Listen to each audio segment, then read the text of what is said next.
சற்று முன் கிடைக்கப்பெற்ற மிக மிக முக்கியமான செய்தி ஒன்று வெளியாகி உள்ளது.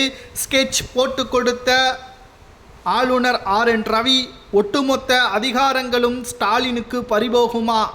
அமித்ஷா அவர்கள் நேரடியாக தமிழகத்தில் பல்வேறு சட்ட ரீதியான ஒட்டுமொத்த மாற்றங்களையும் கொண்டு வருவதற்கு ஏற்பாடுகளை செய்துள்ளார். என்ன தகவல் என்பதை இந்த வீடியோவில் முழுமையாக தெளிவாக நாம் பார்க்க போகிறோம். வீடியோவை மட்டும் ஸ்கிப் பண்ணாமல் முழுமையாக பாருங்கள். அதாவது தமிழகத்தின் ஆளுநராக இருக்கக்கூடிய RN ரவி அவர்கள் திமுக சம்பந்தப்பட்ட மிக முக்கியமான ஆவணங்களை ஸ்கெட்ச் போட்டு தற்பொழுது அமித்ஷாவிற்கு அனுப்பியுள்ளார். அதாவது திமுகவின் அமைச்சர்கள் செய்த ஊழல் பட்டியல்கள் அனைத்தையும் சேகரித்து இன்னும் 7 மாதங்களில் அதற்கான நடவடிக்கைகளை எடுத்தால் தமிழகத்தில் வருகின்ற சட்டசபை தேர்தலில் திமுக கட்சி பணிகளை பார்ப்பதற்கு தாமதமாகும். இதனால் அவர்களது ஓட்டுக்கள் சதவீதமும் குறைவும்.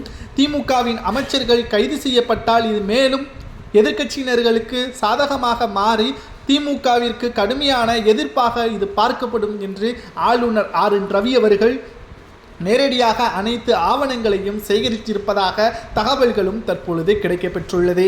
அடுத்த 8 நாட்கள் தமிழகத்தில் முதல்வர் ஸ்டாலின் அவர்கள் வெளிநாடு பயணம் மேற்கொண்டுள்ளார். தற்பொழுது 8 நாட்களில் தீவிரமாக அமலாக்கத்துறை அதிகாரிகளும் தற்பொழுது அமித்ஷா அவர்கள் கொடுத்த அனைத்து உத்தரவின் அடிப்படையிலும் தமிழகத்தில் முதல்வர் இல்லாத காரணத்தினால் உதயநிதியின் பேச்சை கேட்டு அமைச்சர்கள் எப்படியும் செயல்படுவார்கள். ஆனால் உதயநிதியால் அவர்களை கைக்குள் வைத்துக்கொள்ள முடியாது. வயது மூத்த அமைச்சர்கள் என்ற காரணத்தினால் அவர்களை மிரட்டவும் முடியாது.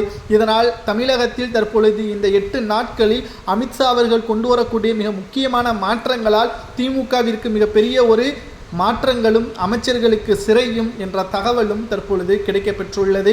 2026 சட்டசபை தேர்தலில் திராவிட முன்னேற்ற கழகத்திற்கு மிகப்பெரிய ஒரு சிக்கலாக இந்த ஆளுநர் போட்ட ஸ்கெட்ச் அமித்ஷா அவர்களால் நடத்தப்படுமேயானால் இது மிகப்பெரிய அளவிலான மாற்றத்தை தமிழக அரசியலில் ஏற்படும்.